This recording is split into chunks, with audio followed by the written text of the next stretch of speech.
Hello, this is Kevin Scanlon with All City Real Estate. I'm here today to talk to you about an issue that I've seen come up quite frequently lately with agents regarding offers that are contingent upon the sale of the buyer's other property, contingency offers, and backup contracts.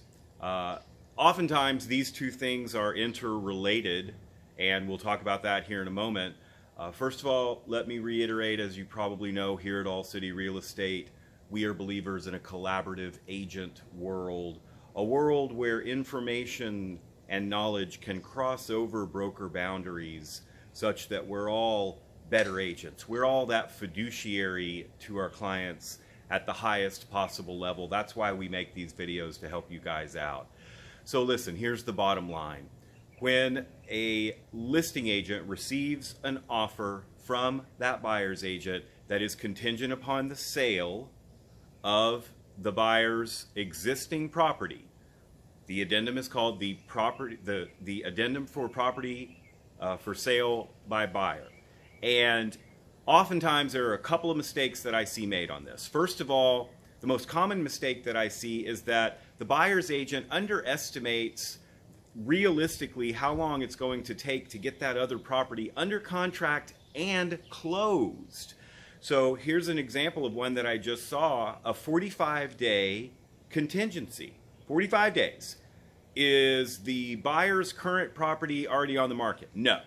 So what you're telling me is you want us to accept an offer where realistically you've got to get the house under contract within about 10 days, right? 15 days at the most, so that you can have a 30-day escrow period to get it closed and receive those funds. Because remember, according to that addendum, it's the receipt of funds by the buyer that automatically eliminates the need for the contingency. Now they can buy the target property from the seller. So be realistic, be careful, talk about what it's going to take to market the property at this price point, and within the recent market, maybe 90 days, how long have those properties priced at that price point taken to sell?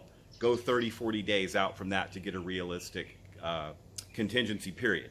Now, with regards to backup contracts, there's a common misconception out there that if a seller signs off on a contingent contract, in other words, that buyer has to sell their property in order to close on this one, there's a misconception oftentimes by agents that simply receiving another offer on that property triggers the caveat in the contingency addendum, whereby the first buyers have to either waive the contingency and move forward with the sale, or they are allowed to terminate the contract. Not the case. It's not receiving an offer by the seller. It is signing off on that offer. It is executing a contract. And that contract has to be a backup contract, because the first buyers still have right of refusal.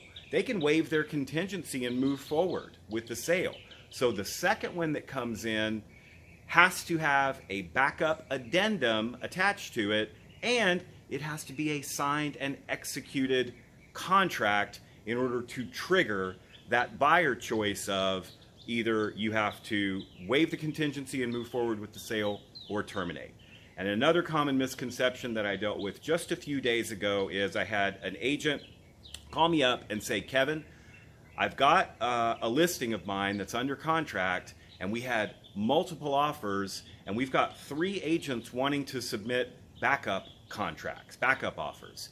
What I don't know is, how do I put those in the proper order? We already have one backup in place, but now we're going to put in place backup contracts number 2, 3, and 4.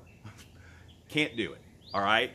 You are not allowed to have more than one backup contract, executed, signed off contract, backup contract in place at a time. There is no such thing as backup contract number 2, 3, and 4, and you can see why that rule exists. It would become a ridiculous, confusing situation to have multiple backups in place, determine which backup is in which order, without having mass chaos ensue. So one backup contract only may be executed at a time.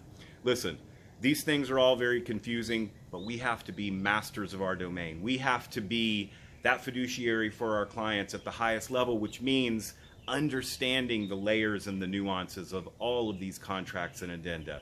As always, if you ever have questions, give me a call on my mobile, 512-775-3846, or you can email me, kevin@allcityagents.com. I hope you have a great year, and I hope to hear from you soon. Thanks so much. Bye-bye.